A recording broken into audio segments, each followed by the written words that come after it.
Welcome to another episode of Go 8 Podcast. I'm Jon Randall. With me as always, Brandon Geringer. What's up, man? What's going on? How was your week? It was okay. Yeah? Yeah.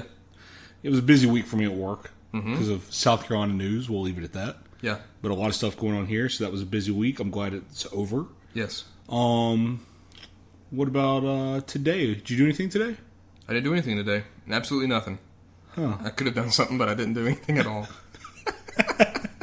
You had to work downtown, right? Didn't you have to make a delivery? I did have to make a delivery. So you did have to work Yeah, today, then I came briefly. home. Yep, I came home. I kicked off my shoes, and I just kind of laid in like a hammock-style lay. ESO? You know? Yeah. And just, played some Elder Scrolls Online. That's all I did all day. Okay. Completely didn't have anything else to do. All right. Nobody required anything of me or asked anything of me. Nobody requested anything? No. Okay.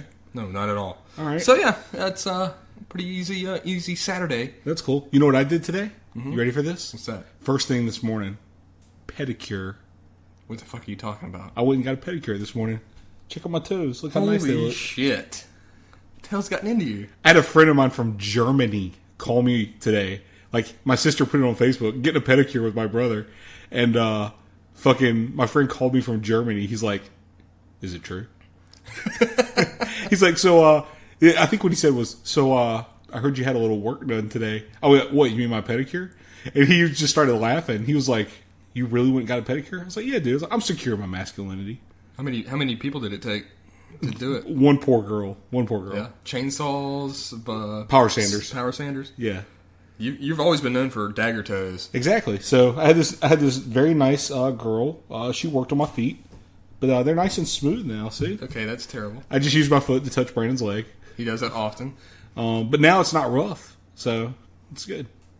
Okay, well, you're a pedicure man. And then after that, I discovered a new pizza place in Simpsonville.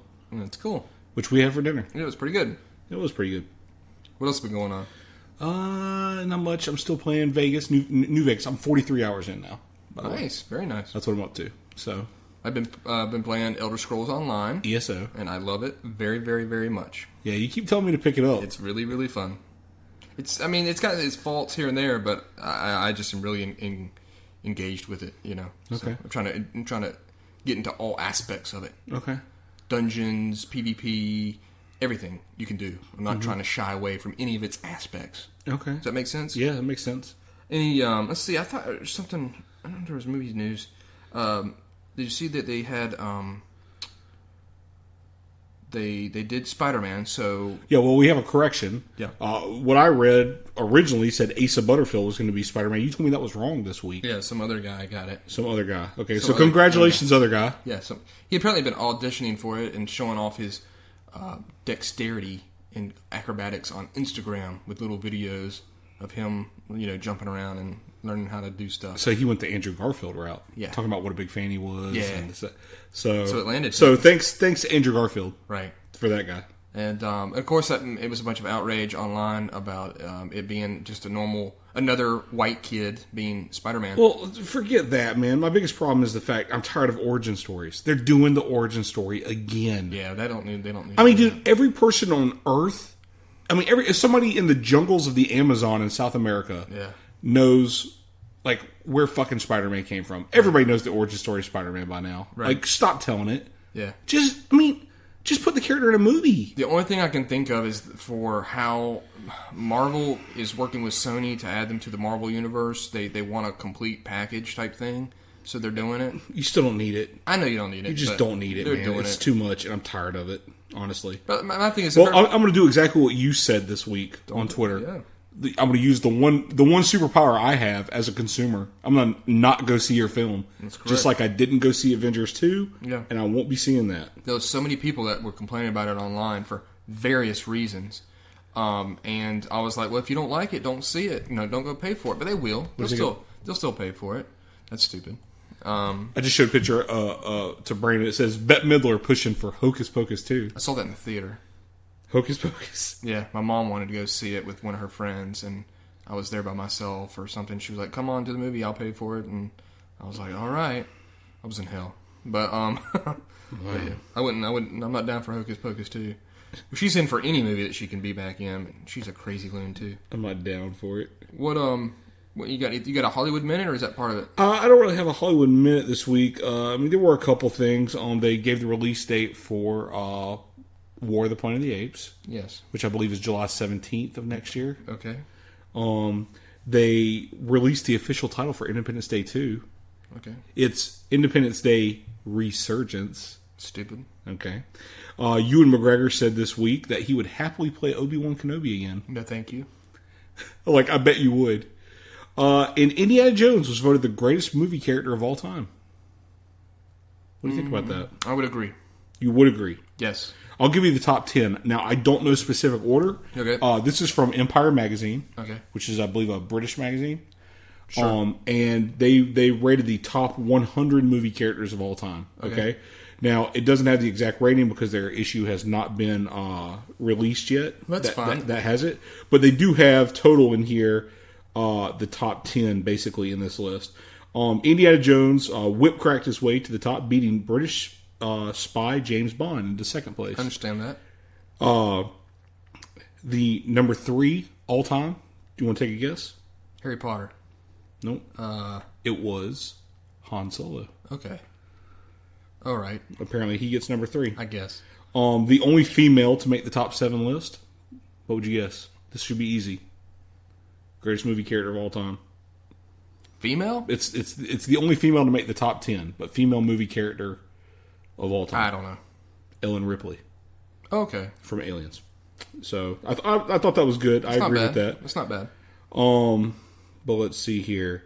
Others to make the top 10. Again, I don't know the exact order of these, but that are in the top 10. Batman, the Joker, John McClane. But these are characters now. Right. Okay. It's the greatest characters. Batman. Okay, I get what you're saying. Yeah, so Batman, the Joker, John McClane. This one I did not get at all. Tyler Durden. Really? From Fight Club? Made it in the top 10 of all time? It's a little stretch. I would have never thought that. Surely Axel Foley's there. Ghostbusters? Darth Vader. Sure. And the Dude from The Big Lebowski. That rounds out your top 10, basically. Some of those are faulty. Yeah, I would have never thought Tyler Durden would be that high. I mean, Fight Club's a cool movie, but that character is not that great. The Ghostbusters should all be lumped together, I think, up there. Yeah, I mean, yeah, you would think so. So Peter Venkman, at least. Yeah. I mean, dude, all of them. Like you said, I would have put all of them up there together. But there you go. That's just thought I'd throw those out to you. That's cool.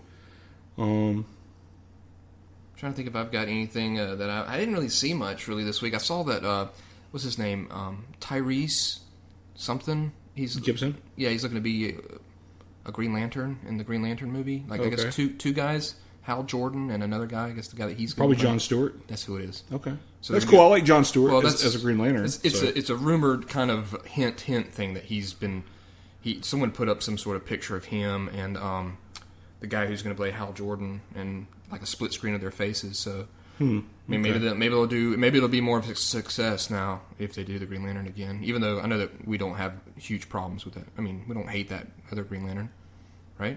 With Ryan Reynolds? Yeah, I don't hate it. I mean, I didn't hate it. It's not a great film by any means, but I didn't hate the movie. No. They did say Paranormal Activity 5 will end the series. My God. They said we'll end the series though. Okay, good. So at least they're maybe trying to sum up their story. Like I said, after 3, that was about it. They really stretched themselves way too far. Hannibal was canceled on NBC. Yeah, I saw that. Did you see that? Did you like that? Did you watch the first season? I watched some of the first season, and it was one of those things where the wife and I were like, it was really in the limbo after its first season. And so we were like, we had more episodes to watch, and it was kind of, we didn't know if it was going to get picked up at all. So we just kind of stopped watching it. And I was like, look, I don't want to invest a lot of time if this is going to get canceled. I did enjoy the first season of what I saw of it. But, so we just kind of let it slip by, and I was like, look, if it gets picked back up, we can watch it, on Netflix or wherever it shows up on one of these streaming sites. And sure enough, it got picked up again, but it's unfortunate. And at the same day, of course, My Penny Dreadful that I enjoy, we got season 3. So I'm I saw that. Very pleased, and we've only got 2 more episodes of that. I've absolutely loved that show. It's fantastic. This second season, of course, it hasn't been as good as the first. It's been a little bit of a different season, but still very much a powerhouse show that I enjoy. All right, well, I want you to tell me about something because I sent it to you as a mock joke this week, but you told me you actually watched the trailer, and that's for the movie Dragon Blade, starring Jackie Chan, John Cusack, and Adrian Brody. Yeah. Which I gotta be honest, just based on the way the poster looks, Yeah. this looks ludicrous. It looks like it's trying to be a serious movie. Like, I mean, it doesn't look like hijinks or anything like that. But we have John Cusack in it. It does have John Cusack. That shows you where he's movie poison. Yeah. Well, he's his agent. He's got the worst agent, the worst and best agent in the world. That's what it is. How's his agent the best? Because somehow he's not been fired by John Cusack. You see what I'm saying? Like you keep finding me these terrible roles, but yet somehow I keep getting these roles. You know, I keep putting it in for it. John Cusack's a joke. Really, I've never had any real respect for him. He's been in a couple movies here and there. And it's one of those things that those movies have elonged out his career. You know, so yeah, that's goofy. And then Adrian Brody hasn't done much recently. I don't know why not, but movies are a completely different beast now than they used to be. So you used to have a bunch of different movies come out with a lot of these actors in it, but now you have to either do the independent stuff that gets Oscars, or you have to do this explosion stuff like Transformers, and you have like two separate groups of actors now. But I don't know. Oh, and in sad news, Howard Shore passed away. Yeah, that was crazy. That was brutal. You I mean, like to me, he's the best. He was one of the big five. To me, he was the best. Like James Horner. Did I say Howard Shore? James Horner. Howard Shore, yeah. James Horner. To me, he was the best, mainly because of just the wide scope of the movies he worked with. Yeah, man. I mean, he did everything, dude. It's just one of those things. Like growing up, it was John Williams, Jerry Goldsmith, who's already passed away, right. James Horner, and I would say Howard Shore and Michael Kamen. Michael Kamen's also passed away. So I mean, it's like one of the and Danny Elfman.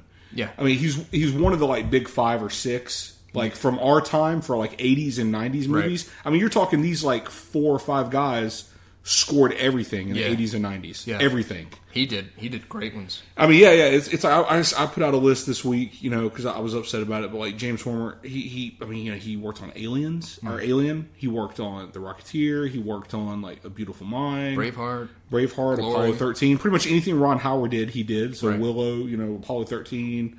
Like I said, it's just the scope and all the stuff that he worked on was just incredible, and it just sucks, man. Yeah, it really does. And we've had to do this a bunch now, and we talked about this is going to happen more and more. And stop flying fucking planes. Yeah, people need to stop doing this. Like, I mean, it's dangerous, man. But I mean, they can fly it. But I mean, this is what's going to happen. You're gonna have accidents, and we've lost tons of people in airplanes, tons. And we could have lost Harrison Ford a few months back. Yeah, it's ridiculous. And just crashing. He's flying a plane that's as old as him. Yeah, he's flying a plane that's 70-something years old. Yeah. Like, just let's stop. Like, at some point, calm down. Yeah. Let's stop doing things that are that dangerous. Yeah, He was really amazing to me because did he do Last of the Mohicans? I can't remember. I don't know if he did. That was a pretty. I'll look it up, score. but I know he did Apocalypto. Well, Glory's soundtrack was always incredible to me. I always remember. He did I remember Glory. having goosebumps hearing his music come in right when they're making the final charge on Fort Wagner at the end of that movie. I mean, he just really, really made that movie. And not only that, but I mean, he made Braveheart too. I mean, to me, there's certain composers that their music is almost 50% of the movie. Or, hell, even the video games. Some of the video games have got such great, soundtracks that it makes half of it. The first couple, the first Halos were like that for me. When that music kicks in and it's so iconic. But for me, Glory was probably one of his best that he did. And you could hear them and know. And, of course, he did Titanic. So, I mean... massive movies. I mean, he was listed to do the next 2 like Avatar movies for James Cameron. He's still got some movies I think that are coming out with his stuff in it. Yeah. And then, but we still got some composers out there. We've got what's his name?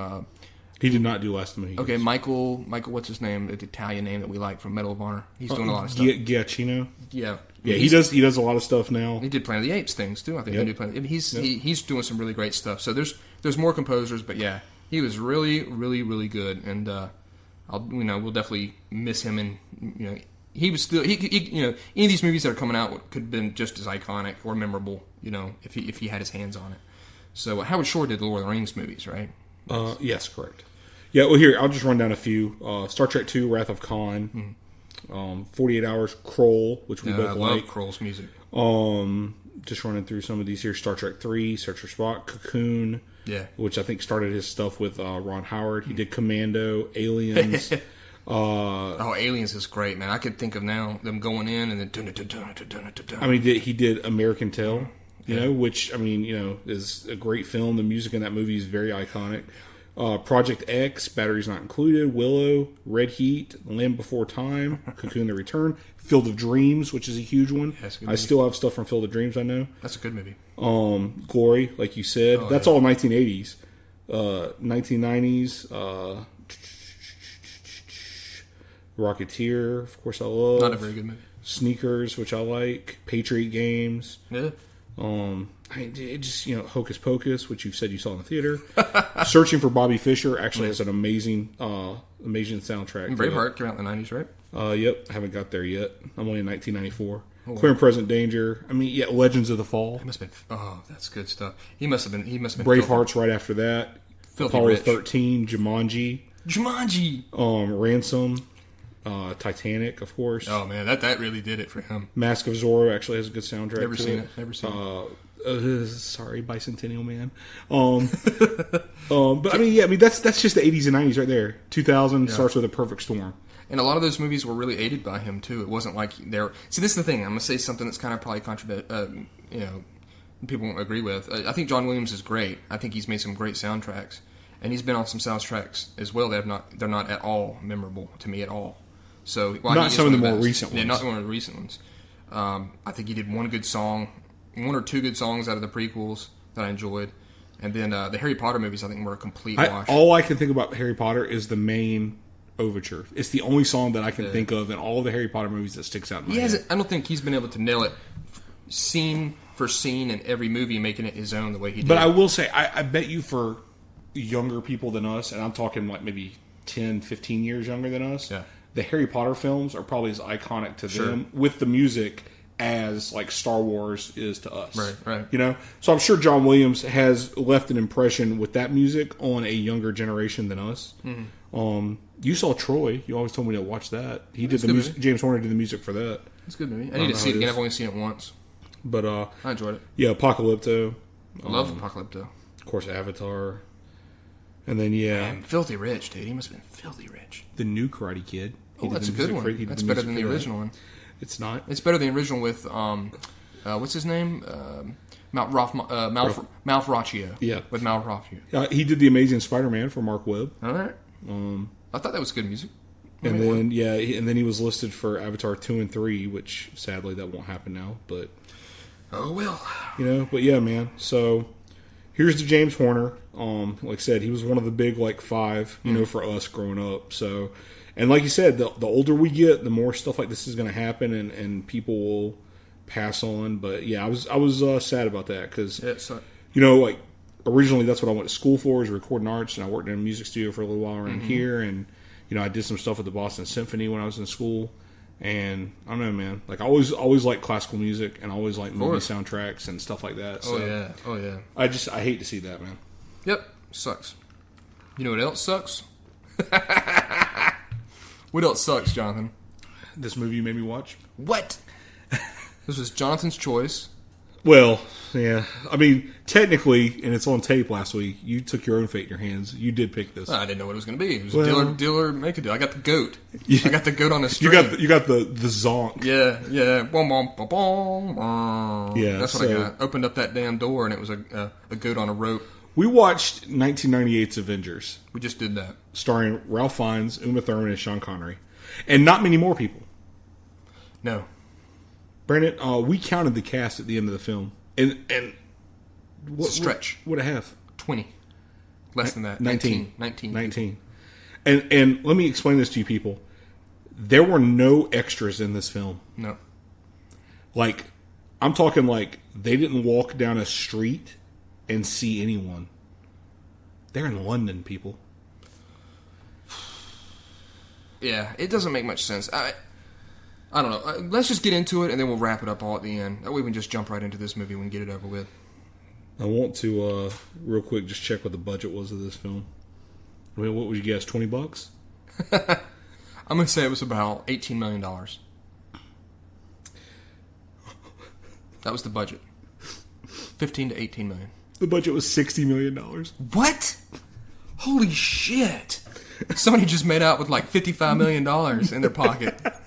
Money bags with the big money symbol on it. What? $60 million? You know what the box office was for the film? What it made? 30. $48 million. Whoa. Can't believe it made that much. The budget was $60 million. Where? It went straight into Sean Connery's... All into the script. No. He got paid $1 a word. That's what it was. Yeah, well, yeah. Well, I know he probably got paid $10 a word. It had to be Sean Connery and his booze collection. I can't think of anything else.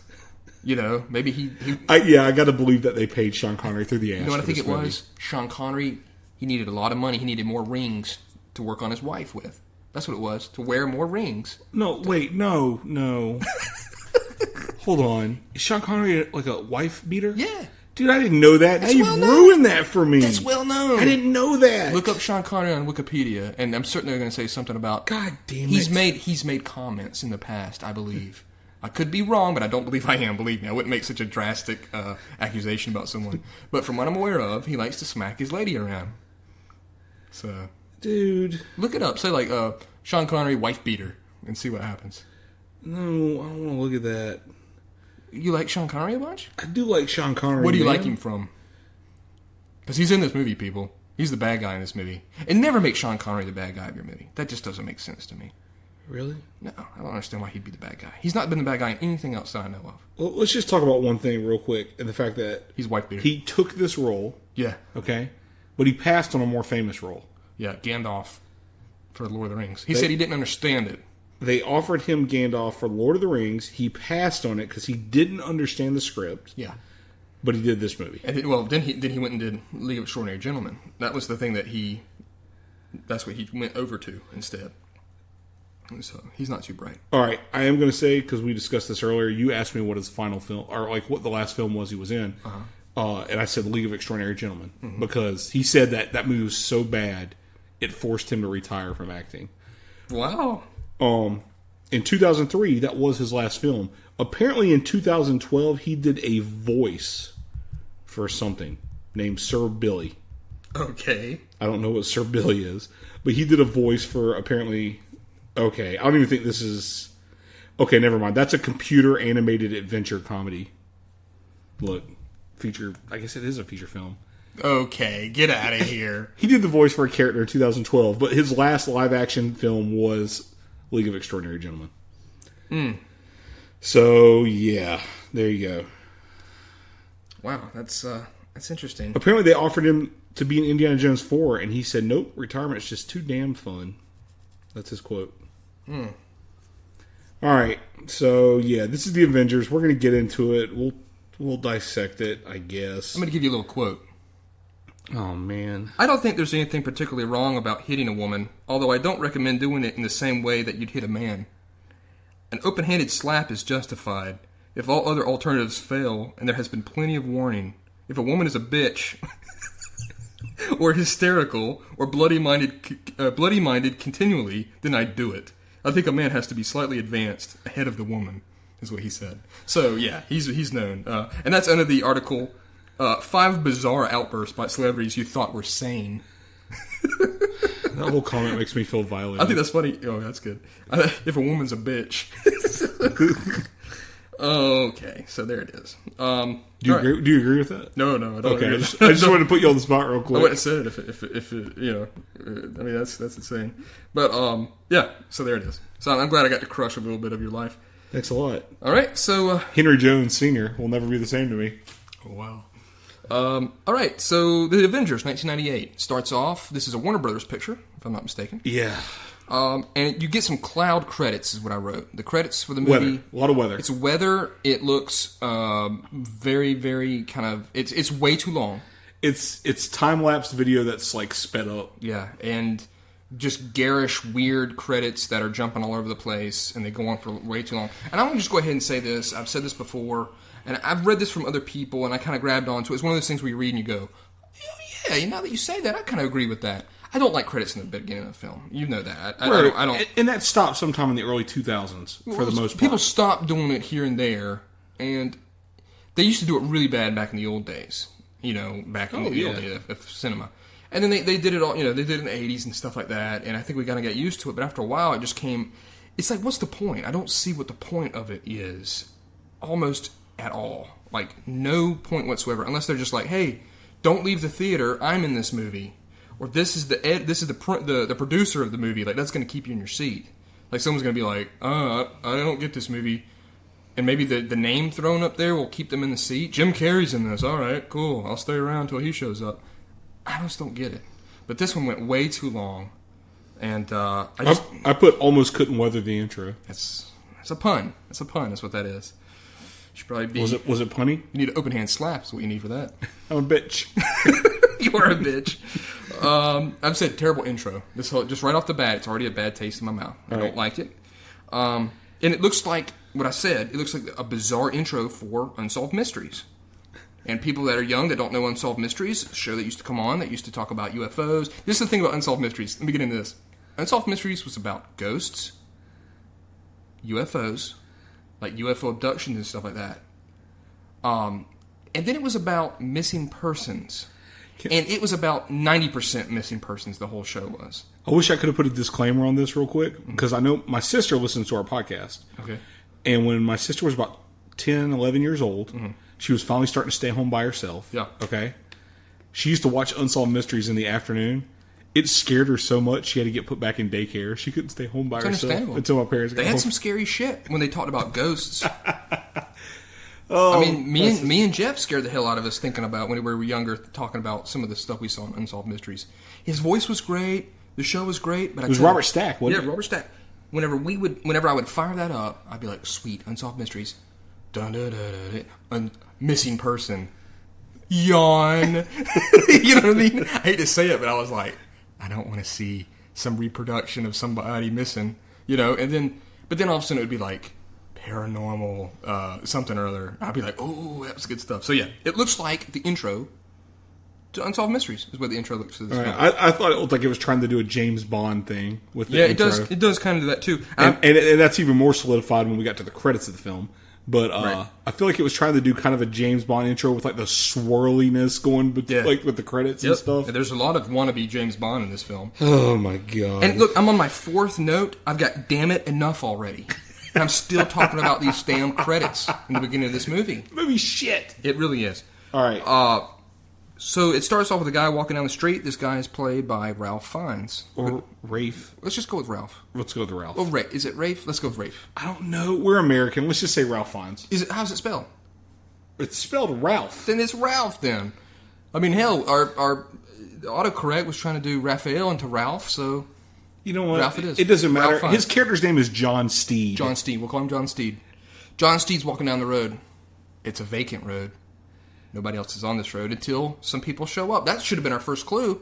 John Steed. What did Sean Connery say about the name? What was his phrasing of it? Something about a horse's ass or something. Yeah. When Sean Connery meets him, he goes, John Steed. What a horse's ass of a name. Yeah, it's pretty good. It was the only thing in the entire film that made me laugh. Yeah, my mouth, like the corner of my mouth went up. Like, it just went up. You didn't even let out a sound. I kind of chuckled. I looked over at you and I was like, that's not bad. Yeah, but that was it. What a horse's ass of a name. So he looks at his watch. He's got an old flip-open watch type thing. Pocket watch. And he dodges a falling potted plant. Flower pot. Yeah. And so it's kind of odd. Don't know what's going on with that. And it says on the screen, John Steed. He's somebody of the ministry. Secret agent. Secret agent of the ministry. Of the ministry. Just the ministry. And all these people just, you know... All of a sudden, he passes a cop. The cop attacks him. Beats up the cop. John Steed quickly disarms the cop. He looks over. A milkman comes at him. That's weird. Milkman, breaks a milk jar and comes at him with it. A milkman nowadays? A milkman nowadays? I mean, that's instantly suspect. At any rate, well, maybe not in England. I don't know what goes on over there. They're still delivering milk. You went there one time. You had a great time. I did. It was not a trip to remember. Okay. But I did go to England once. So the milkman attacks him, and then all of a sudden there's a woman with a fucking baby in a cart. Pram. They call it a pram in England. All right. There's a woman pushing a pram, and you hear a baby, and all of a sudden what'd she do? She tried to throw knives at him. She threw knives. Throwing daggers. And I will say, for a brief moment, I thought a little person dressed as a baby was going to pop up out of that pram with a machine gun. You know what I mean? Like the pacifier in its mouth. Or better yet, cigar. Yes. It was fucking Baby Herman from Who Framed Roger Rabbit. Oh, boy. This is a terrible film. And then a couple mechanics bust out of a garage and try to attack. He's kicking all these dudes' asses. So then all of a sudden a car comes at him. Oh, I'm sorry. 3 nuns walk by, but they don't do anything.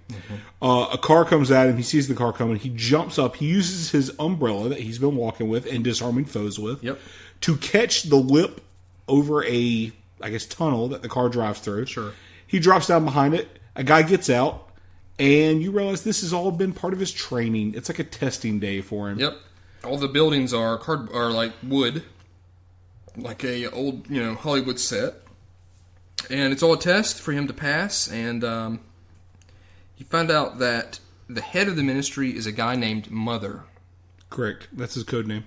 And it's a guy in a wheelchair, and he's constantly smoking. Doesn't matter what's happening in the film. It sure doesn't. And he's always got his hand up, and he's got that kind of limp fingered hold up near his mouth, with a cigarette like barely by his mouth, and it's just limp. He's real limp-handed with it. It's nauseating to see.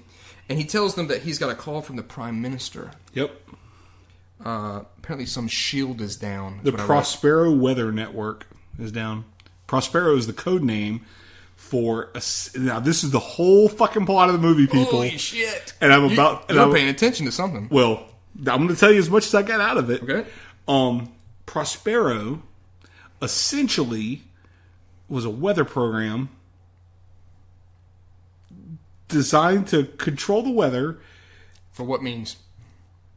To create a shield in case England was attacked. They would somehow By weather? No, I think say we launched a nuke at England, okay? They would throw a tornado at the nuke to throw it somewhere else. I don't know. I don't know. That's the biggest problem with the movie, people. Yeah. We couldn't understand what the plot was. Well, okay. I didn't give any backstory. I saw this movie in the theater. You did. You went out to San Diego Comic-Con. San Diego Comic-Con. You paid about $80. It was all the rage in 1998. This movie was the big talk of Comic-Con. Right. Go see it. I went and saw it. At the time, I paid like $8.75 for a ticket. Which was ridiculous to us. Yeah, in 1998, movie tickets around here in South Carolina were like $5. Yeah, we laughed. So I paid like $8.75. We could not believe that. I got ragged for years. Oh my god! I could not it. believe you paid that much to see this garbage. I paid $8 to own it on Vudu now. Yeah, so it got me twice. Well, this is the thing about the film, and this is why it's a real stinker, a real shithead film. It's got 5% on Rotten Tomatoes. It does. It's got tons of talk in it. And it's back and forward, back and forward. Uma Thurman's character shows up. Her name's Emma Peel. She created this Prospero weather shield. She was the former head of the program. They talk back and forth, and it's this quippy, I'm more intelligent and sassy and cute than you are. No, I'm more sassy and cute than you are. It's just constantly back and forth and back and forth. And through this bullshit, your brain really starts to numb up. It shuts down. Yeah, it shuts down, and then you realize, oh, they're talking about the plot to each other, or but I've stuff stopped, that's going on. But I've stopped listening like 8 times in this 30 seconds that they've been talking. Yes. And you don't know what's happening. Exactly. And it's a major detriment to the film. Yeah, it's a battle of attitudes. And they're not too attitudey, but they're just right on a level where it's a numbness, and you're like, okay, I'm not really paying attention to what they're saying. And they're saying something, I guess that's probably, pretty involved in the plot, but I've missed it. But oh well, here they go again. Well, what's funny is when Dr. Emma Peel shows up, she gets a... played by Uma Thurman. Played by Uma Thurman. She gets a doorbell ring. She goes to the door. It's a telegram. She opens the telegram. It says, please answer the phone. The phone rings. She answers it. This is exciting. Hold on. What do you normally do when your phone rings, Brandon? Hello? You would have answered it anyways. Why'd she need the telegram to tell her to answer the phone? That is true. Just call her. I didn't think about that. You spent taxpayer dollars on that telegram to get sent over there. How many times is she just sitting there being like, "Well, I haven't gotten a telegram to answer my phone." This isn't. There's no cell phones in this film. This is a house phone that rang. Yeah. It's not like she had caller ID. Right. She was going to answer that phone anyways. The movie has a weird, like, trying to look old, but new technology type stuff going on with it, like a weird hybrid. Really aggravated me when I saw that. I was like, I didn't think about that. I was like, why did you send her a telegram telling her to answer the phone? She'd answer the phone anyways. Just call. And answer. Just call. And she'll answer it. And she'd answer it. All right. The telephone number, it's somebody on there. It tells her to be somewhere. Yeah, they told her to meet John Steed at the Gentleman's Club. And I've written, I can't believe I'm watching this at this point. That's the thing, too. This whole first part, I would say from between here and way down on my list, there's nothing going on. No, there's stuff going on. It's completely boring. Like, I was like completely instantly checked out of this film. There was nothing to grab onto, nothing exciting happening. They didn't show the bad guys doing anything, setting up story. It was just literally following these sassy characters around, and at the end of the day, at the end of it, I was like, you're not getting anywhere in this movie. All right, so she gets to the gentleman's club. Yes, she's got to go to a gentleman's club. And when I say gentleman's club, I'm talking like one of these fucking old farts club where guys are sitting around reading the newspaper, smoking pipes. Yeah, no women. Couple steam rooms, no women allowed, okay? Right. So she gets there, of course, no women allowed. Yeah. You got a real snurdly guy. He's like, but ma'am, you can't come in here. Jesus. And there's a lot of that. He's trying to stop her. She's walking through the place. Old men are dropping their papers and falling over out of their seats. Oh, my word. Yeah, exactly. Because there's a woman here. What's all this then? By Jove. So there's a lot of that going on. So she walks in to a steam room, and there is John Steed, naked as hell, reading the newspaper. He's in the buff. He's buff there. You get a nice shot of his ass. If you ladies like Ralph Fiennes, there you go. This is your moment. And he has been panned throughout this film, and I think he's a stinker in the film, to be honest with you. Yeah, and according to what you said, he got most of the brunt, probably, of the criticism of the film. Yeah. He's trash. He's a little bit dookie. So he takes Peel to meet Mother. Yeah. And he tells her, don't take the macaroon. Yeah, they got to go together to meet Mother in the ministry, and the streets are vacant. There's no cars or anybody, and they go underneath the street. Let's back up. I want you people to really focus on what Brandon just said. There are no cars or anybody on the street of London, right? Yeah. I mean, this isn't a joke, people. I don't understand why they did this. This isn't an exaggeration. Right. There is literally nothing. They're driving down the streets of London. There's not even cars parked on the side of the road. It's like they clearly filmed this on a back lot somewhere, and I was going to say they didn't have the budget. That $60 million went somewhere, but it sure as shit didn't go to rent cars and just park them on the side of the road or have extras walking up and down the street. Maybe that's what the money was. All right, we're shutting down London. We don't want anybody on this fucking street. I mean, there's nothing. And it's throughout the whole film, even on the small scenes that they're at, there's a lifelessness about it. It's completely dead. It's void of people or interactions with other cars and stuff. It's completely lacking. Even when there's a car chase scene later on, there's no other cars they have to dodge or anything. It's like a vacant world where only these 19 people exist. It's really strange. Now that I think about it, I guess the old men in the Gentleman's Club were a couple extras. I guess. But I mean, yeah, still. Oh my word. What is this? Yeah. For the I swear.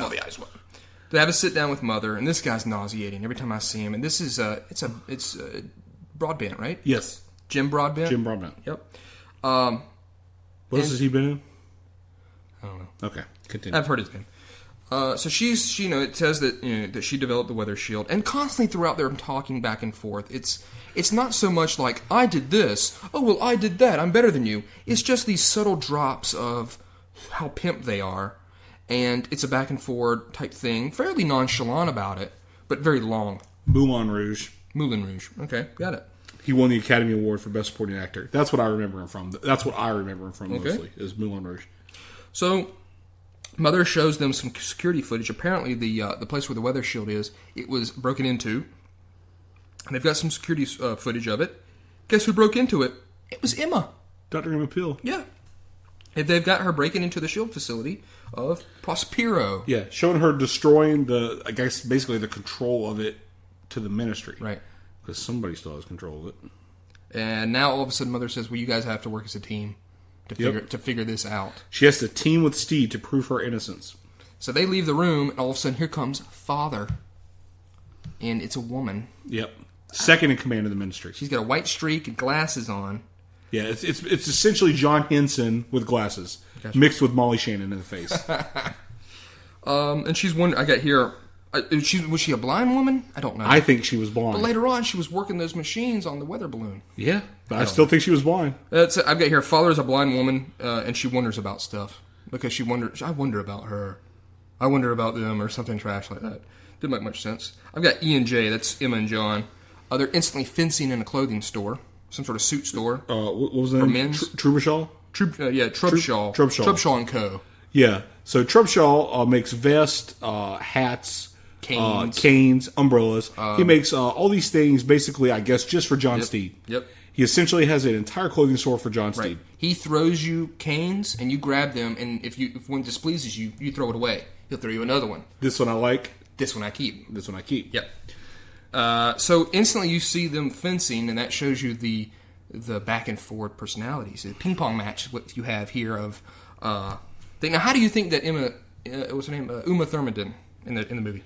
She does what she always does, in my opinion. I mean, yeah. I mean, aside from the fact that I think she did have a convincing British accent. Yeah. It wasn't horrible. I mean, it's no Kevin Costner from Prince of Thieves. Or Alicia Silverstone in Batman and Robin. Oh, my God. No, I mean, at least Uma Thurman made herself sound British. Yeah. But aside from that, she's about the same as she always is, which is not to say bad. She's fine. She's a good actress. I don't mind her. I don't mind her either. I don't think she did awful in the film. She wasn't the worst part about the film. The film was just bad. It's badly written. Yeah. And like I said, it's literally what we said. The back and forth is so mind-numbing, literally mind-numbing, that you stop listening to it and you realize, oh, I'm not listening to them advance the plot. Right.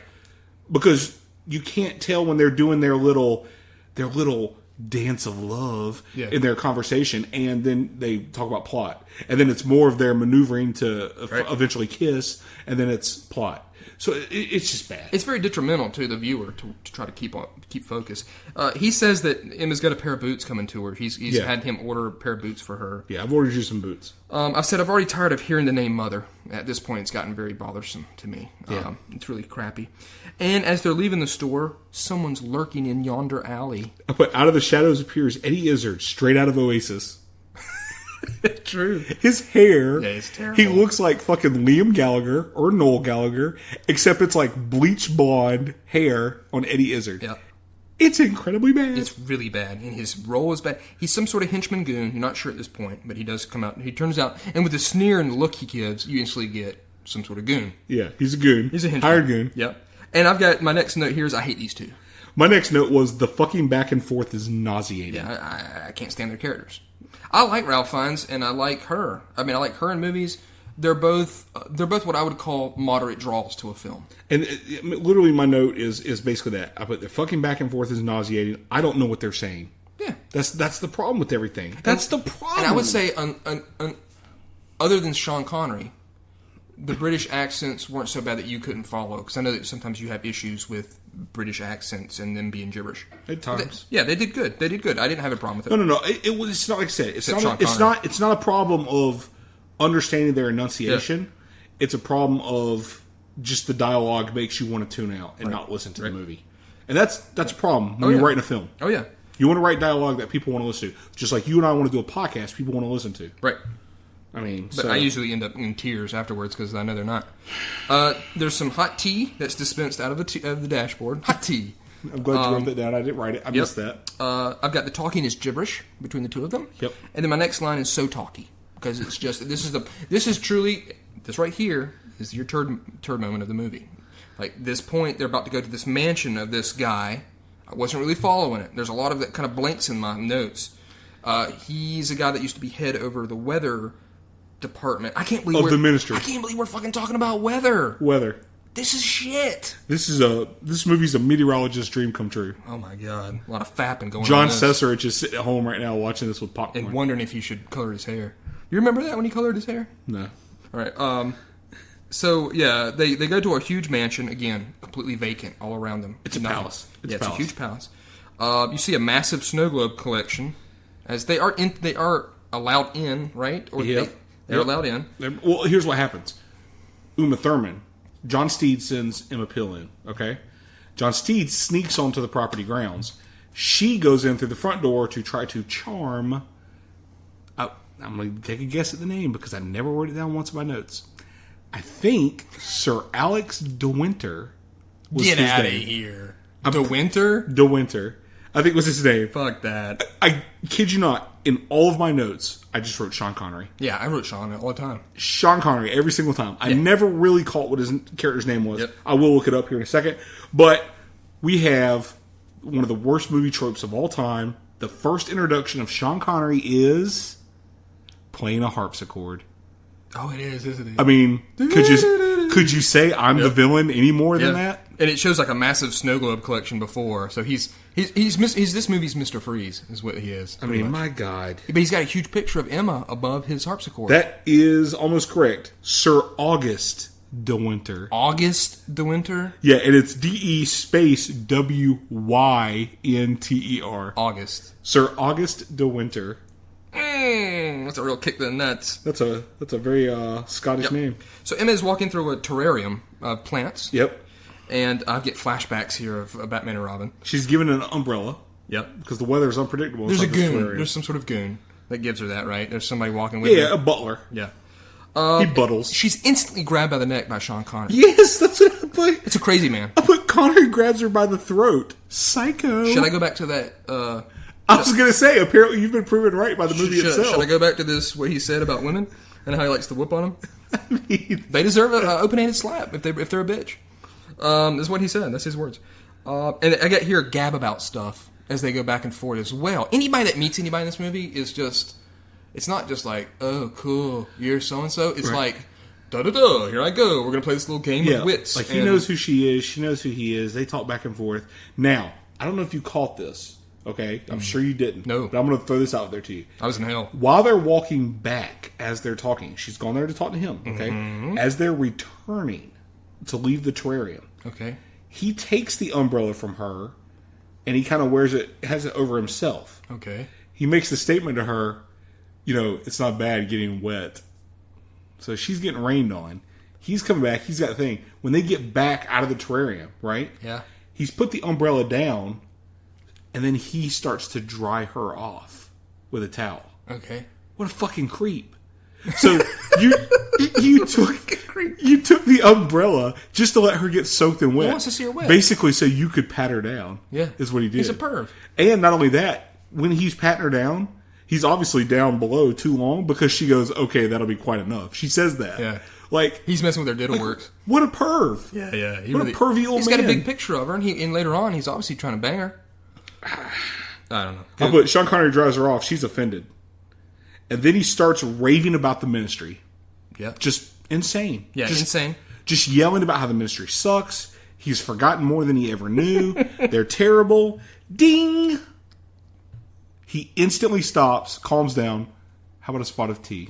You have to stop for tea. It's a madman moment, is what it is. It shows you that he's a madman. Well, but everyone in this movie stops for tea. I've got 3 good notes here. How is anyone supposed to keep track of all this weather talk?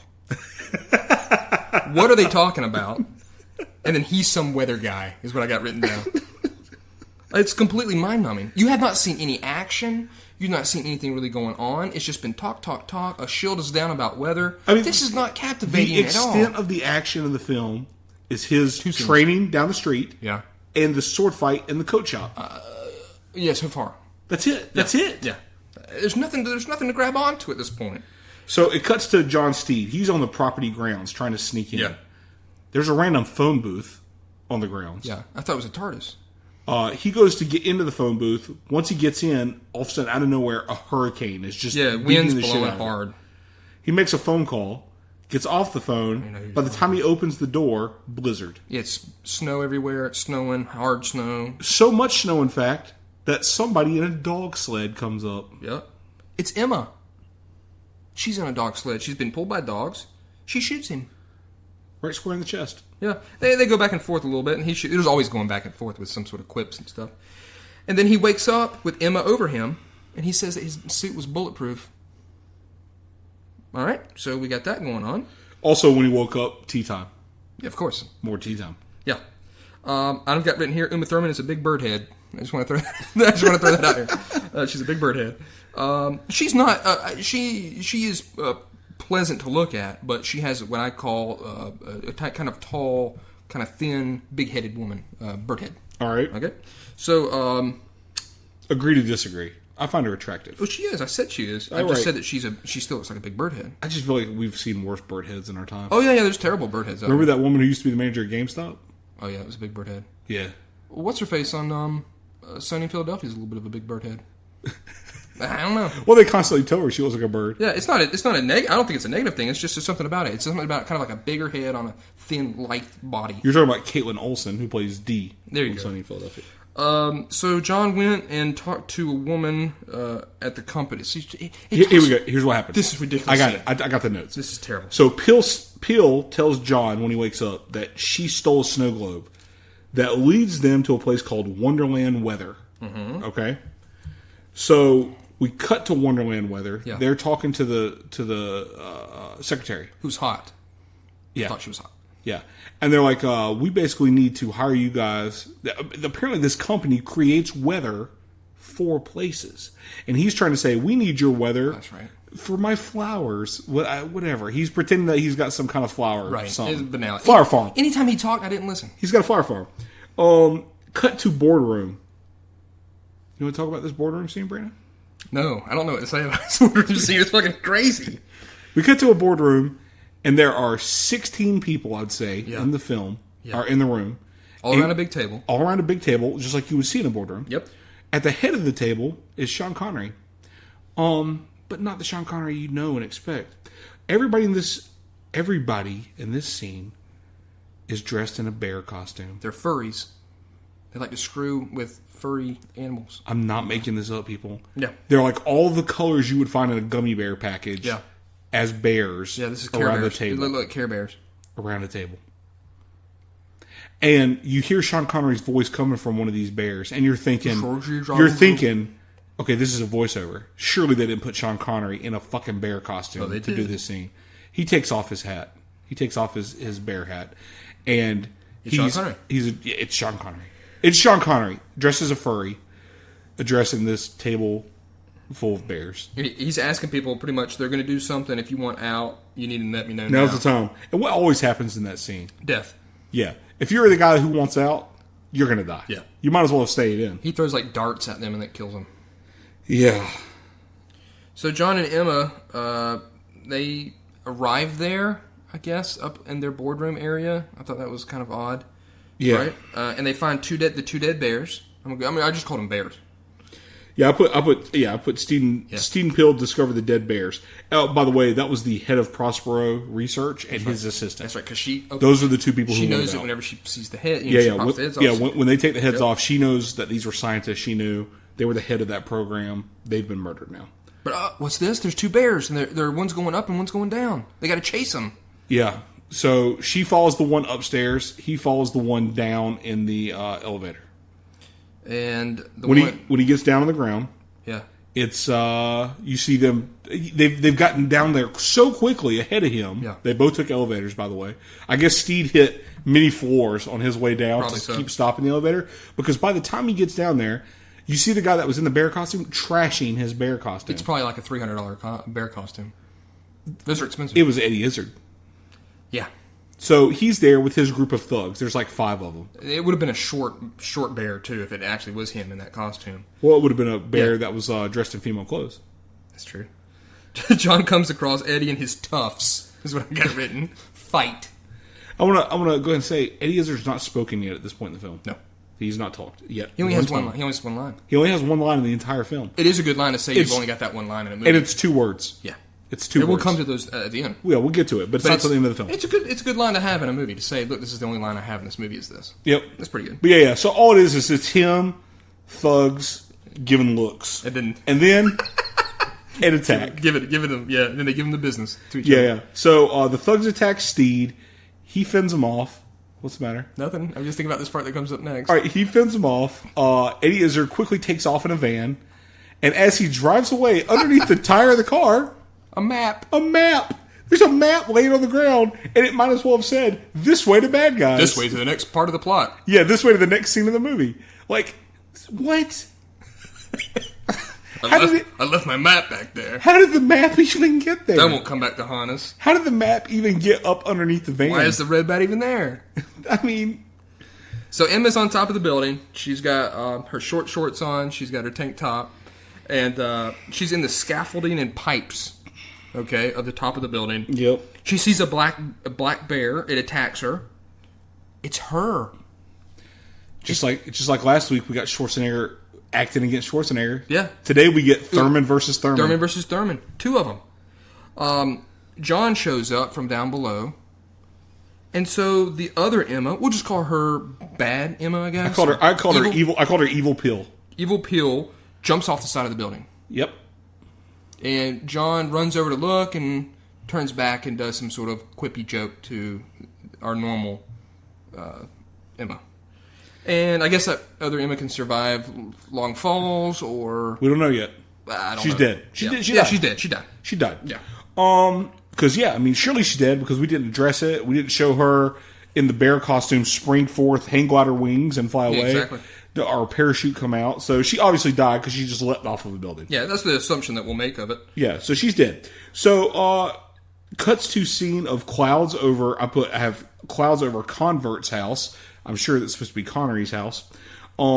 So we've got evil clouds that look like the bad CG cloud time-lapse video that was at the start of the movie, rolling over his house. And then we cut to Sean Connery in a very dark room, evil lighting on Connery. It's just his face. His face is the only thing lit. It's lit from below. Again, like, can we make him more maniacal? I guess so. Like, we've got to play on harpsichords. We've got him lit with evil lighting. Is this where he's targeting the different places with the weather? Yep. He is creating weather storms for a test. And I guess Mother is mobile. Is what I got. Mother is mobile in like a mother car, like a transport. It's like one of those double-decker buses you see in London, but that's the mobile ministry. He's smoking. Mobile ministry. He is smoking. Yep. Father's in there too. And I've got here, the movie attempts to have charm between John and Emma and fails.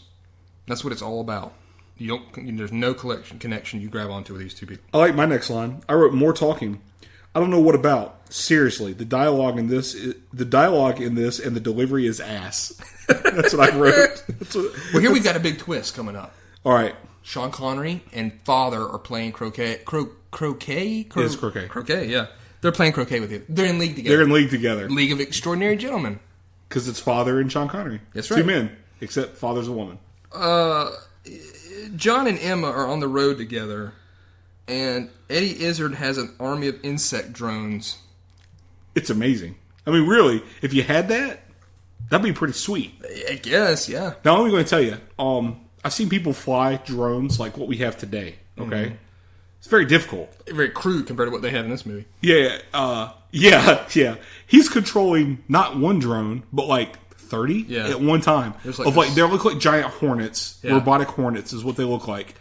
And he's in a car doing this behind them, controlling these drones. No, he's up the road. They pass him, and then he eventually falls. But he's in a car. Yeah, he's just sitting in a car doing it. He's got like controls and stuff. You can see all the lights showing all the ones that are alive, still not destroyed. Right.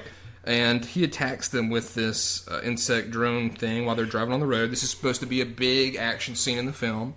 The CGI looks poor now, of course. Yeah, but again, this whole scene just falls flat. Yeah. And I don't know if you noticed it, but they obviously here's the thing. Obviously, they didn't have real flying insect drones. So it's him driving down the road, acting like he's avoiding stuff. Yeah. And they're setting off squibs to show the explosions of where these insects are firing bullets and I guess rockets also into the ground, and it's blowing up the asphalt of this road. Yeah. I don't know if you noticed, but in a couple of the shots, the cutaway above shots, like the ground ahead of the car was already destroyed. So they obviously had to film it a couple of times, even though they had already set off their squibs for the explosion. $60 million. It's incredible. Come on. It's bad. So they're trying to avoid these. One of them flies into the back of the car, and he grabs the hornet. John does. He tears its head off, because Uma Thurman's driving the car, by the way. Yeah. And he uses the machine gun on the bottom of the Hornet to fire at the other Hornets. There's a trigger on these things? There's a trigger? You know what? We might as well make these drone insects with a trigger in case you need to use the gun. Don't put little tiny Gatling gun. Don't put like a mini Gatling gun on the bottom. Let's put, I don't know, let's just tape an AK-47 to the bottom, essentially. Doesn't make any sense. With triggers. I'm certain it's just wires and gizmos hooked up to the machine gun parts. There's no trigger. But he's able to use it now to fight and shoot back. And now he's shooting back at the other Hornets. I've got CGI sucks written down. They're driving around. They drive through a tunnel. A bunch of them hit the sides of the tunnel. That was real detrimental. They died. Yeah, he lost a good 15, 16 right there. Then they start driving through the woods. Mm-hmm. And there's a couple Hornets that hit trees. Yep. $60 million? Some of these Hornets that smash into the trees and explode were on wires. And but Harry, how can you tell? From the bark, you dummy. Yeah. So they smash into the tree, they explode, but before they cut away, once like half a second, you see the strings holding the like robot up. The robot skeleton of it like still hanging there. Yeah, it's still hanging, just like kind of right in front of the tree that it supposedly blew up and got destroyed on. It cuts away, shows them driving some more, and then it cuts back to another scene where another Hornet. And by the way, there's quotations around the word "another." Mm-hmm. Another Hornet hits a tree. Same scene. And explodes, and again, hanging from trees. I think it's the exact same Hornet filmed from a different angle that they just used. Because, you just see it swinging. You can see it swinging. Skeleton. It's not like it's exploded and staying put. It's exploded, and you can see it like rocking back and forth on the string from the explosion. It's very poor cinema. This is bad cinema right here, is what this is. $60 million for this. And then all of a sudden, so they're able to... They do something and it knocks Eddie Izzard and his car off the road, okay? They keep on driving. All of a sudden there's a fucking woman in the middle of the road. Now you recognize this woman from the woman pushing the pram. At the start of the movie. At the start of the movie. And she had the pram again? Yes, she did. The pram just for the movie sense. And they say something to her, blah, blah, blah. And she pulls out a Tommy gun, a Thompson submachine gun, okay? Shoots from the hip, wild shots, and she shoots some of Eddie Izzard's goons behind trees. Yeah, behind a tree. He steps out from behind a tree, she mows him down. And then she says, did you write it down? Hasta la vista. No, she puts, oh dear, hope he was a baddie. Jesus. Hope he was a baddie. Just killed a dude. Just kills a dude. They leave his body out there to rot, pretty much. Well, then Eddie Izzard steps out, she fires at him, but he takes off running through this field. Right, so get this. They're driving a car away from the guys that just crashed. She stops them so she can now shoot the guys that are chasing them on foot. I'm like, lady, get the fuck out of the way and let me continue to drive down the road. Yeah. In literally 5 seconds, I will be so far away from these guys at the rate of speed they were going. They're not going to do shit to me. They're hoofing it on foot. We didn't need you to stop us to thwart us. Get the fuck out of the road. They should have hit her. They should have hit her. It was ridiculous. Yeah, hit her and then like extreme dummy body up in the air. That would have been great. But I was like, that doesn't make sense. I was doing quite fine with the pedal on the right, and which I don't know if you saw it. There's a movie flub in which her steering wheel is on the wrong side of the car. That's crazy movie makers. But yeah, right there. If they wouldn't have stopped, then the guys on foot would have been left behind. Is what I wrote. So I don't know. And all of a sudden, they're walking off the road and they come across like a big hedge maze. Yeah, she was taking them, I guess, into a back way to get into Sean Connery's place. Right. She knew some secret way, and it's through a hedge maze. So they go into the maze, and they split up. Smart. The three of them. Mm-hmm. So let me get this straight. The old woman stops them in the road. We've already discussed why that's stupid. Yeah. So then the old woman goes, I know a secret way into the back of his place. So they're like, okay. So the three of them get to a hedge maze together, and the first thing the woman who's leading them says, we should split up. And she goes off on her own. Well, you know what's going to happen with that? Only one of them is actually going to find the exit to this place. The other two are definitely... Two of us are definitely going to get lost in here. We've just gone ahead and solidified that. If we stick together, we can, But my problem is, she was specifically leading them, and then when she got there, she was like, let's split up. It's a video game. On the map, it's just got a bunch of red area where supposedly it is, but it's no pinpoint area that she knows. All right, so they split up. Peel falls through the ground. She's in the labyrinth. Tumbles down a fucking hole. Yeah. And she ends up in Sean Connery's lair. Steed takes a wrong turn, and Sean Connery pops up. Yep. They fight with canes and umbrellas or something. Cane and staff. Yep. They fight for a second. Guns would have fixed a lot of these problems. I just want to go ahead and say that. Yeah, or perhaps an umbrella that fires bullets Guns. Like the Penguin would have had. Exactly. So Sean Connery knocks fucking John Steed's umbrella way up in the air. Mm-hmm. It takes forever to float down because it opens. Sure. In the time it takes to float down, Sean Connery has instantly disappeared because John Steed's a moron. Yeah. Because as far as secret agents go, you're just going to track the umbrella in the sky with your eyes like a moron. My umbrella. When the guy's trying to kill you. So Sean Connery's disappeared. He's looking at his umbrella fall. He catches his umbrella, and then evil Mrs. Peel shows up. Punch to the face. So she's not dead. No. And let me go. Why would she have killed herself? Never explained.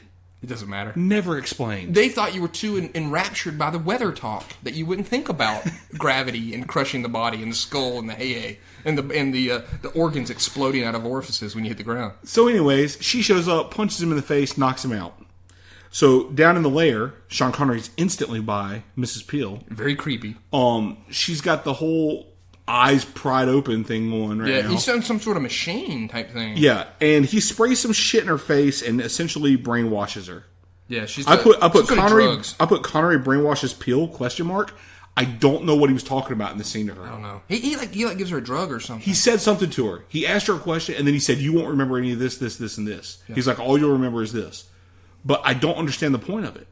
Yeah, I don't understand why. It's not like she found out some intricate part of his plan in that moment, or maybe she did. I don't know. I didn't understand the scene. You know what they should have done whenever Evil Emma, when she knocked out John, killed him. She just leaves him there knocked out. I guess they're kind of okay bad guys. They don't really try to kill people until the end of the movie. Yeah, I guess. So the old lady finds John. So it did come around, that she found John. Yeah. So it cuts back to Steed, or I'm sorry, it cuts back to Sean Connery and Peel, and I put it's the bad guy dances with female good gal scene. Yeah, unconscious. Where she's fucking drugged out of her mind, and he's dancing around with her until he lays her down on like a fucking couch. Yeah. And then I put old man as roof eater, about to take advantage when doorbell summons him. Yeah, he's about to kiss her on the bed. Yeah. I thought it was a telephone. I think it's the doorbell, because he goes to the front door and it's the old woman. She's trying to sell raffle tickets. Yeah, that's right. She's trying to sell the raffle tickets. I got it kind of misplaced, I think, on my thing. Emma she wakes up and she's like wandering around the mansion. Yeah. And sweating and panting. I guess it's the drugs is what I'll say it is. And she goes, it's one of these stupid scenes where you go through a door, and like a hallway door, and you just keep going through the same hallway over and over again. So is this place magical? I don't know. She breaks the statue just to see if she is going through the same thing over and over again, and she is. So this is a magical place. So eventually, you've wasted your money at this John point. Steed, who's now conscious, is walking around the place, tapping on windows that are blacked out. Why? I don't know. But in that moment, Uma Thurman happens to be in a room that has a mirror. Yeah. That is the window Steed is tapping on.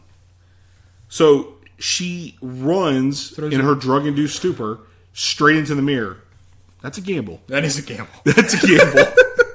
It's a real gamble. That's detrimental. And I gotta be honest with you. She didn't take a scratch. I gotta be honest with you. It didn't pay off much better that you're going through panes of glass. No, it didn't pay. Nothing happened to her.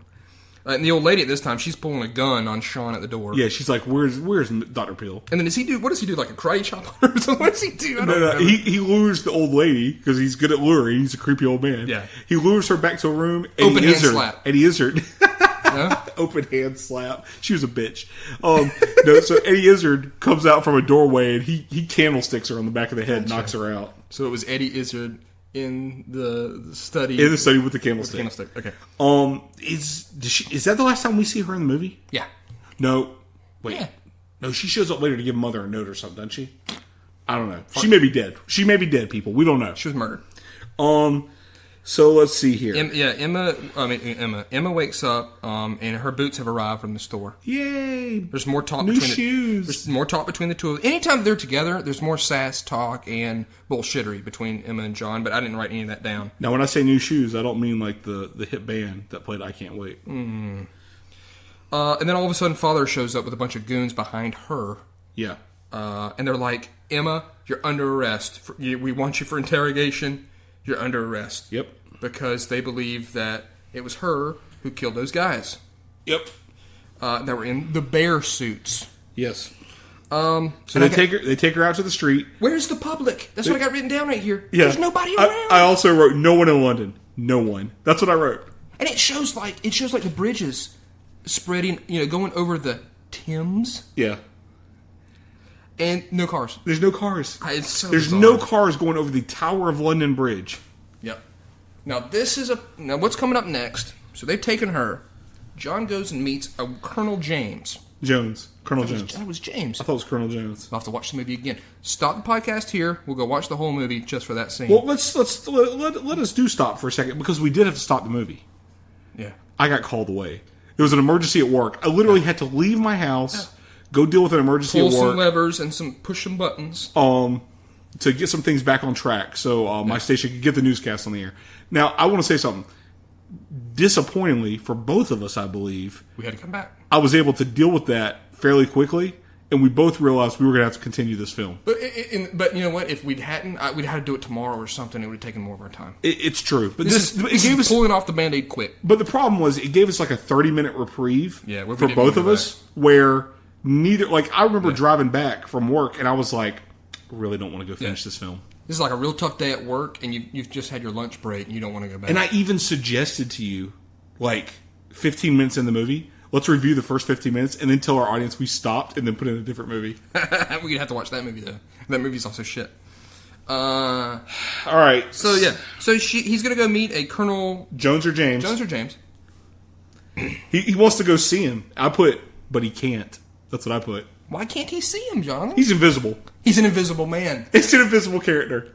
And the guy says something about some accident that turned him into this. So the ministry, and they try to do some big deal where the ministry is like some sort of maybe paranormal. The accident cool was science. the accident was Sean Connery pocketed the budget. Exactly. That's the accident. And so what we're going to do now, this guy's going to... They were like, look, we only have enough budget here for 19 people. We need one of you guys to be invisible, and you're going to be on strings. I gotta be honest. Ralph Fiennes, as much shit as he gets for this film, he did awfully good for interacting with nothing but strings.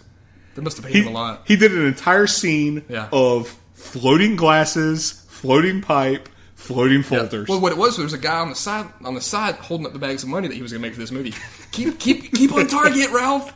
Keep on target. It's the same agent John Cusack has. Yeah. Keep it up, dude. Now, here's a question for you. All right. Is the invisible man naked? Well, wouldn't you be? Yeah. So he's naked, but he's wearing glasses, I guess. Well, when I'm naked, I have to wear glasses. I can't see. I'm naked only. If you're wearing glasses, you got to see. You need him to see. So he's standing there naked. Okay. So what? Why? He's invisible. What? If he had clothes on, you'd see the clothes. Who cares? You can see the glasses. Dude, that's creepy. That guy was naked in front of him. No, but his fucking twig and berries were right there in front of him. But he can't see them. But what if you bumped up and you felt some dude's junk on your arm or something? You feel my junk all the time. But that dude's... But here's the problem, okay?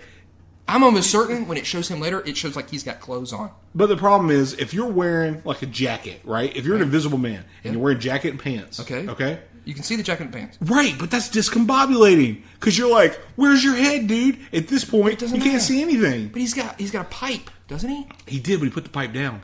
But still, he's got a pipe. So he's got a pipe and glasses. He's sitting there butt naked in front of him. It's just awkward. Dude, look, it's this guy's office. If he wants to walk around naked, that's his business. I'm not sitting in the seat he's been sitting in. Well, nobody asked you to. I still think Iron Man's got underwear underneath that suit. All right, you're crazy. I already proved that wrong. Really, that Seinfeld, you're nuts. But, do you remember me asking Stan Lee? Of course, I know. I'm just saying this is that part from Seinfeld. I got it. But I just love that how they're talking about something else, and all of a sudden, and I still say that Iron Man's wearing underwear underneath that. You're nuts. He says something like that. You're crazy. So yeah, I just thought of that now. Like that guy's naked. That guy's naked. Well, that's fine. It's his prerogative. And he pretty much figures it all out.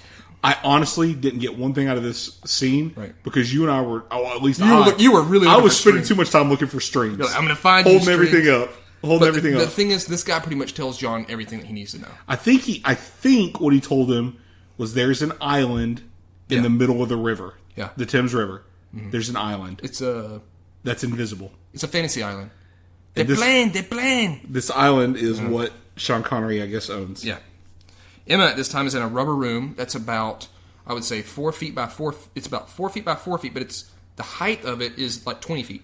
Yeah. So she's down in a hole, and the interrogators are looking at her from above. Father is looking down, and she's insane. Yeah, she's in a. I don't know why. She's in a straitjacket. She's going nuts. I don't know why she's all of a sudden going insane. I don't know.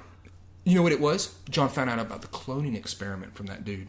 That's what it was. There was a cloning experiment. Whoa, seriously? Did that happen? Yes. Because I was going to say they never, ever in the movie explain where this other fucking Uma Thurman came from. That's what he talks about with this colonel. He says Thank there was a cloning experiment. I honestly thought they never addressed it in the entire film, and we never knew where this fucking other... Like, we'll just throw somebody else. I just watched that entire movie and thought that they never addressed it. Right. I really thought that. So I'm glad that's what happened. Yeah, Sean is controlling weather from an island in the It's in the Thames, but they call it the Thames, right? Yeah, I Can you believe so. explain that to me? Nope. Okay. I'm not British. So Sean Connery shows up in full Scottish garb with some other goons, also in Scottish garb. Yeah, he's at the Council of Ministers. They're having an emergency session. We got fancy people in the world. And he shows up and he threatens the world with weather. Yeah, he's ransom out. He's going to destroy the I guess London, England, pretty much. There's a countdown that's already started. He's going to destroy the city with weather. They have until midnight. He wants money. This motherfucker already lives in a huge fucking mansion. A palace. He's got a fucking hedge maze. When you've got a hedge maze, that's just pure throwing money away. Like, who wants to be lost? I'm going to pay to be lost. I will say this. The way he asked for the money I thought was creative. It's not like the bullshit you see in normal movies where they're like, I want $10 billion. Yeah. I want $50 billion. I want 10% of our gross national product. Yeah. Yeah, he really thought this one out. I hope England was having an up year for him. Yeah, well, probably not. There's nobody that living there. There's nobody there. Nobody's spending pounds. So, sorry, 10% of nothing is still nothing. Right. At this time, Mother has figured out that Father is in on it. I guess he didn't figure it out, now that I thought about it. Okay. He pulls a gun out on Father, has it figured out. He gets a beat down. He says Mother knows best. That was the line. That made me want to punch the air. He gets a beat down. Yeah. John is luckily he's tracking Emma from her boots. Which, by the way, how hard is it to beat up a guy in a wheelchair? Not that hard. I mean, he's definitely got a handicap there, but they exploited it. That took a stone cold bitch to beat up a guy in a wheelchair. A banana slap. So all of a sudden it switches over to Father, and the two Emmas are now in a weather balloon. Yep. Very fancy weather balloon with gizmos in it. Yep. And they're over a vacant London. There's a massive blizzard going on outside. A blizzard. Emma is trying to sabotage the balloon. She kind of sneaks out, gets up on top. She's trying to sabotage it. And then on the top of the balloon, you have Emma versus Emma fight. Yep. This is one person is actually Uma Thurman. The other person has got her hair in her face. And it's a stunt double. Obviously. That's how they usually do those things. And then tell me more about movie magic. I will. The balloon hits a statue. Okay. Statue gets destroyed. Yep. I believe it was Napoleon blown apart. God dang. The balloon hits a sign and explodes. It hits the sign for Wonderland Weather. I didn't pick up on that. Somehow they looped around the block and I guess hit it. A lot of times in this movie, my eyes kind of really pigeonholed. Right. But it was Wonderland Weather that they crashed into. Well, luckily, John finds Emma on the ground. Hold up. Before that, John finds somebody else on the ground. He finds Mother laying back. Smoking. Laying back. Still, okay, first of all, the wheelchair's knocked over, but I guess he's buckled in because he's still literally sitting in the wheelchair the way he would be, except he's on his back. Mm-hmm. And John finds him covered halfway in snow because there's a blizzard outside, smoking. Yep. Mother's smoking a cigarette. Always smoking a cigarette. So then John catches up and he finds Mrs. Peel laying on the ground. I guess she somehow jumped out before the balloon exploded. She's all right. Well, obviously, gravity hurts no one in the film. No. So they can fall from large distances, they'll be fine. Explosions will kill you. Explosions will get you. So they kiss. It's not that great. It's like this whole build-up that they tried to do with the film and nobody cared. I'm just going to read my next line. Okay, go ahead. John and Emma go into island inside huge plastic balls. Yep, I put crossing water on plastic balls. Reminds me of Wonder Wheel from Toy, Richard Pryor. It's big. It's those big inflatable plastic balls that you see, and they've put them on the water, and they're just walking through them, walking across the water. And it's supposed to be a cool scene. I guess. It is snowing. That's cool. Freeze. All right. They finally get there, and they see some more dead bears. Yep. And now I see the snow. The fake snow is incredible in this film. Now, I know that they do fake snow in movies with potato flakes a lot of times. Okay. Do you think that's what those were? Because they were huge shavings. This was I think this was straight plastic. Or paper? I've got written here, it's curled up like white pencil shavings, is what it looks like. There were a bunch of, I just saw huge square chunks that definitely looked like paper that was just cut up in squares. It is some of the worst looking snow I've ever seen. Especially when it's all beaded up on the bear. You see it really big, like huge square. Like somebody cut out something. Well, you could just see it falling on her hair, and it was these huge square pieces, or brimmed up around his hat, his derby. Ridiculous. It was ridiculously bad. She says her line, "How now, brown cow," at some point in this, and this is they get into a phone booth together. This is one of her taglines, and this is from an old British TV show. This is where this comes from. Yeah. They find the telephone booth, and it's an elevator down into the lab. I put they're in. This is I'm really starting to get to the end, so I'm really going to try to make this movie ramp up as it did. They split up. Right? Yep. I put she goes to do something. Yeah. That's what I put. And Sean is watching on his mini monitors. Yep. And Sean Connery destroys the glass in a twisting stairwell, and with John in it. And John uses his umbrella to shield himself from destructive glass that would have cut him. Yep. There's a fight between Emma and Eddie on these wires. Yep. She's trying to get to the actual mechanism machine gizmo technocrud that's creating this weather, and Eddie's in her way. Yeah. Right? I put Peel and Eddie Izzard fight in circus show. He finally speaks before his death. What's his last words? You got it written down? Oh fuck. That's his only words in the movie. Yeah, he takes a tumble. I believe he falls anywhere between like infinity. Yeah. And whatever, because it's like a never-ending drop. This 10 feet in infinity.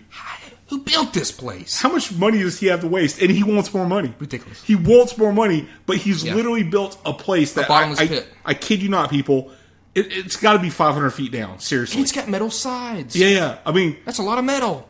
He hollowed out this entire place down, like 500 feet down, and he needs more money. Like what? Maybe Mother made this way long ago for some other business. I'm expected to believe this. I guess. Come on.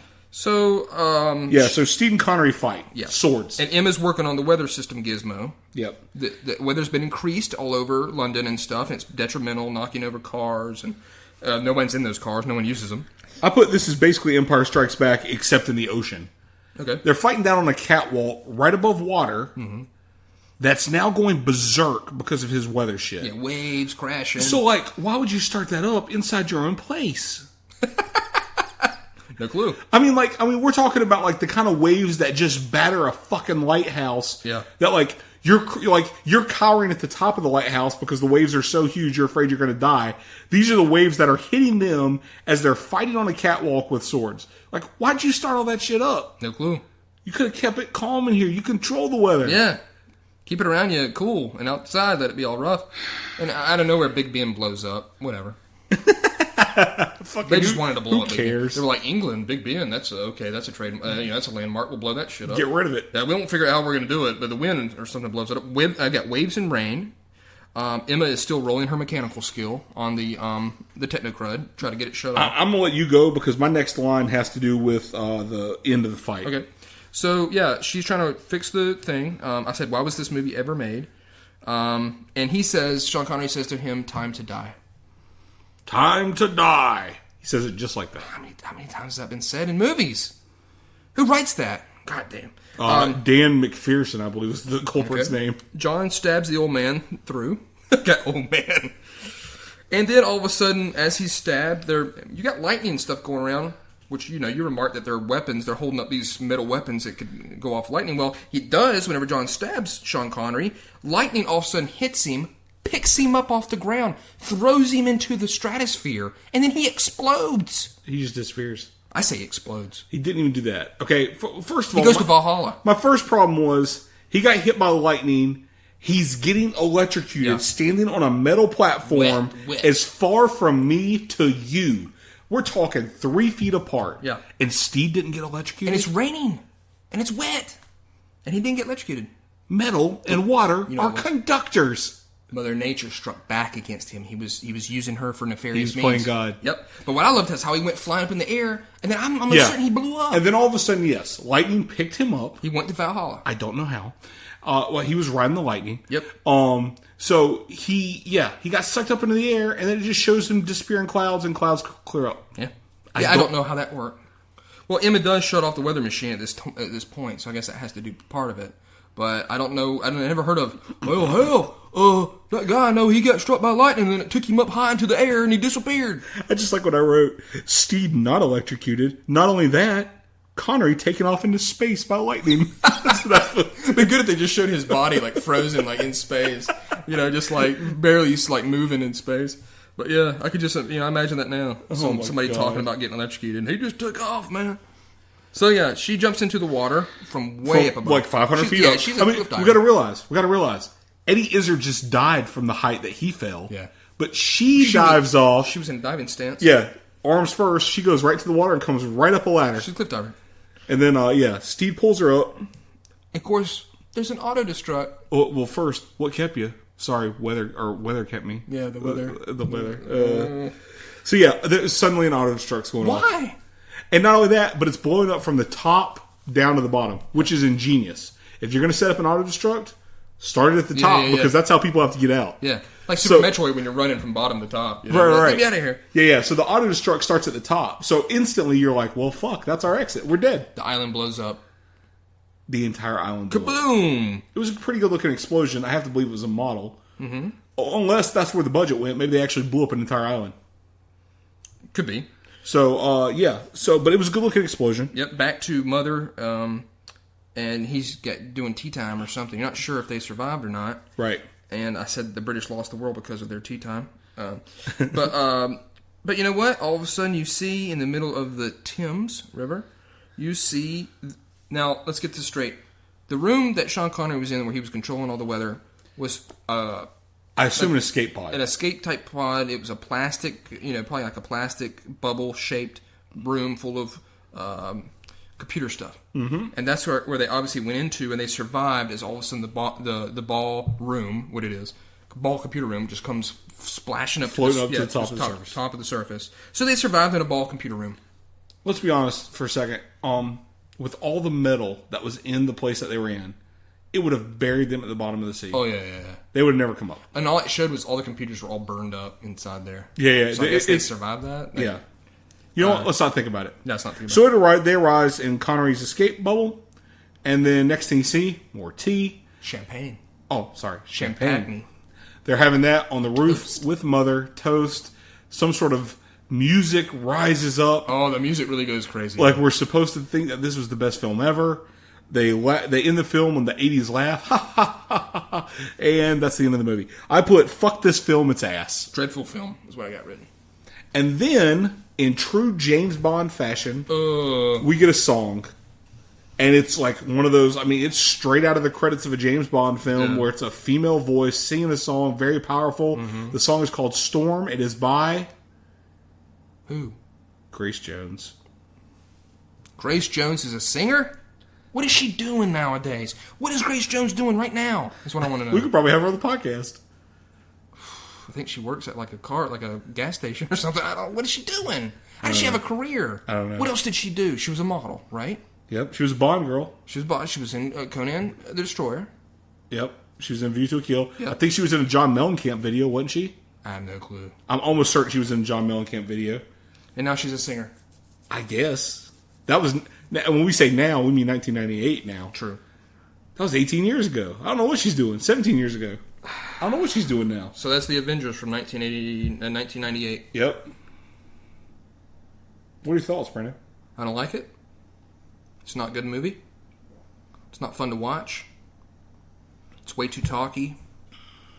There's no connection there, really, between Ralph Fiennes and Uma Thurman's characters. Sean Connery should never be a bad guy, in my opinion. It's not a fun film. It really lacks a charm. And if you're going to show the world be under some sort of dire plight, maybe you show the people of that city actually facing that. Citizens out in the streets trying to push back against the wind. People getting submerged in snow. They can't get out of the snow. Show the plight of the people that are actually going to be killed, because he talks about the thousands of people that will be killed because of this weather. Well, then you fucking show it. It doesn't have a soul. This is a movie without a soul, completely through and through. All that. Yeah. Everything you said. Yeah. When it devoids of the actual... And that's one of my problems I have with the Harry Potter movies, okay? The thing about the Harry Potter movies is, to me, they don't show enough of our world, the Muggle world, and what'll happen to them. But they believe that Voldemort's going to take over that. But I don't think the filmmakers ever did a good job at showing us the plight of what would happen. I don't believe that she ever wrote that in the books. I don't recall that in the books at all. Well, that's the thing, and that's the same thing this movie has. If you're going to tell me about someone that's going to be killed by the thousands. This will be a huge hardship for them. You need to show me what these people are fighting for. And when not only do you not show me that, but you just pretty much say, hey, we're going to have people completely not existent in this film. It completely hurts its there's nothing to grab onto for the human element. There's no reason to care. Yeah, no reason to care. And then these two people are so talky, and they're not I want to make sure that you get it straight. There's not super attitude from them. I wasn't nauseated by their attitude like I do in a lot of films. But they're both like there's one moment where they're in the middle of all this stuff going down and they're playing chess. Where she's talking and she's like, king to, I4, and king to, rook to so, and it's kind of like these people are like the top of what they do, and they're going to talk about it together, and they're supposed to love each other at the end of the film. And you know it's coming, so you're obviously going to be, well, how are they going to build this relationship up? They do a miserable job of doing it. And it just, weather is what this movie's about. That's not exciting, man. Especially when all they show is a couple of cars turned over in the street. And Big Ben exploding. Big Ben exploding, a couple of cars turned over, a couple of cars turned over in very, very deep snow. Big fucking deal. So, yeah, this is a huge turd movie. I would probably put this up there easily, it's...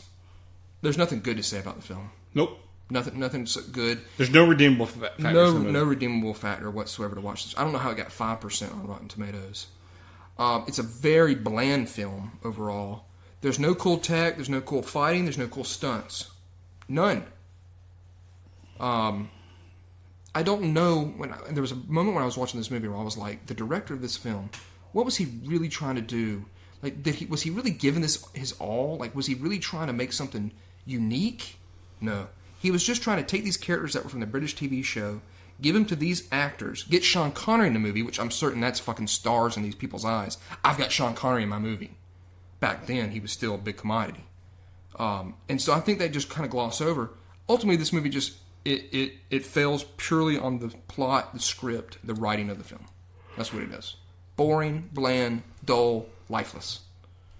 And it deserves to be $1 in a bin somewhere. They need to have dollar bins for DVD movies. This needs to be in there. No, what this movie deserves is to be forgotten. Yeah. Well, it was forgotten. They remade it, and it was called The Avengers. And it's got Iron Man. Different movie. Different group of Why Avengers. the fuck was it called Avengers? I don't know, man. The TV show was called that. We do need to say the guy who played Ralph Fiennes' character in the original show died this past week. Yeah, he just died this past week. That's weird. Yeah, we didn't plan this, obviously, because, we picked this movie last week. You didn't kill him. Right, I didn't. But yeah, I mean, I have a theory. I do have a theory. Patrick McNee, by the way, this guy's name. Mm-hmm. I believe what happened was the same thing that drove me to buy the film. What happened was this: his kids. I'm only assuming he has kids. During that Father's Day sale, bought the Avengers for sale on Vudu for him. For him, he watched the movie. Yeah. And it hurt the old ticker. Yeah. Took him out. Or he choked on his own vomit. So we're lucky we survived it. Yeah. But I'm gonna say that he choked on his own vomit. But in all seriousness, I guess people love the Avengers or original Avengers. I've never seen an episode of it. It didn't come over here that much. But rest in peace, Patrick McNee. Yeah, it's a shame. This is a terrible, terrible film that was made out of your property, and I'm sorry for that. I'm certain the TV show was much better than that. I'm certain it was. Yeah. Yeah. I'm not gonna make light on the guy dying, but like I said, we need but it should be a thing that he's like, God dang, what they do to my fucking TV show? Right. He watched the movie and he was basically like, I'm out of here. I'm out of here. Oh my God. Speaking of that, real quick, I did think of something last week that I didn't throw at you, and this is the true test. Okay. Who's worse, Danny from Last Action Hero? Okay, this is the ultimate test. Okay. Or Jake Lloyd in Phantom Menace? Oh, fuck you. That is a tough one. That's the true test. I can't believe I didn't think about Jake Lloyd last week. I only thought about him because of his mugshot when he got arrested for speeding here in our state. Here in South Carolina. But that's what made me think about it. What he said when they arrested him? Now this is pod racing. That's what he said. he said, just like Iron Eagle. Yep. That's what he said. Yeah. But that's your question. That's your thought. Which one's worse? It's got to be Jake Lloyd, dude. I've thought about it. I've thought about it ever since I posed the question to myself. Okay, this is the thing about Jake Lloyd. He does have a roller coaster the way that Danny does because he has to be sad whenever his mom he's taken away from his mom. Is that your light sword? He has to do that, and that's showing of excitement. Are you an angel? And super excitement when he's pod racing. Yeah. Oh, man, I don't. Honestly, I. You wish they were both in pod racers. They hit each other and then split and both run into rocks and die. Well, I don't want them to die. I actually want them to be jettisoned out of their pods and their bodies smashed together and killed. Better yet, I don't want them to die. I want them to be jettisoned out of their pod racers, hit the electricity from the pod racers, and then just skyrocket into heaven. Yeah. And then they're gone. Yeah, just ashes. glowing godly ashes up into the heavens. Dude, I really just don't like Danny. I don't like Danny. This is too much. I don't like Danny. He's just got way too many Worst lines, child actor of all time is Danny. Well, he's just given way too much role, man. And so, like, from the first 30, 40 lines that he has, he's already lost me. And so he doesn't ever redeem himself at all. So every time he's on the screen, it's just such a blight. But the thing about Jake Lloyd is that, he was a younger kid, obviously. Wouldn't acting, of course. And he's a kid actor, so, I mean, it's bad. Again, his first film. Well, I will say this, too. He had a worse director in George Lucas than Danny had in John McTiernan. Oh, yeah. Oh, yeah. So, yeah, that's true. That's something, too. He had a worse director. We're definitely going to do the prequels. It's setting up. It's setting up for that. I mean, setting up. You have to understand. Okay, look, this is who's going to buy them? I'll figure it out. Like I said, I've got black market deals.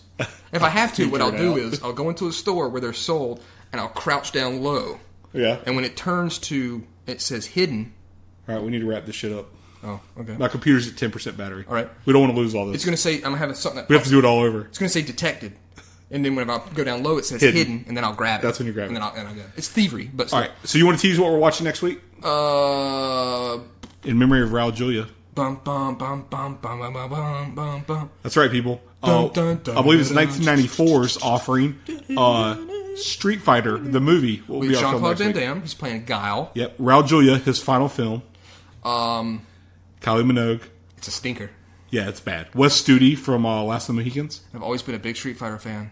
And so this is going to be a real rough one. We're going to rip it a new one. We're going to go ape on that film. Just like we went ape on the Avengers. The Avengers. Yep. So you can find me. I'm Abe Randall on Twitter. I'm Savage GM on Twitter. And of course, we're Go Ape Podcast on Twitter. Go Ape!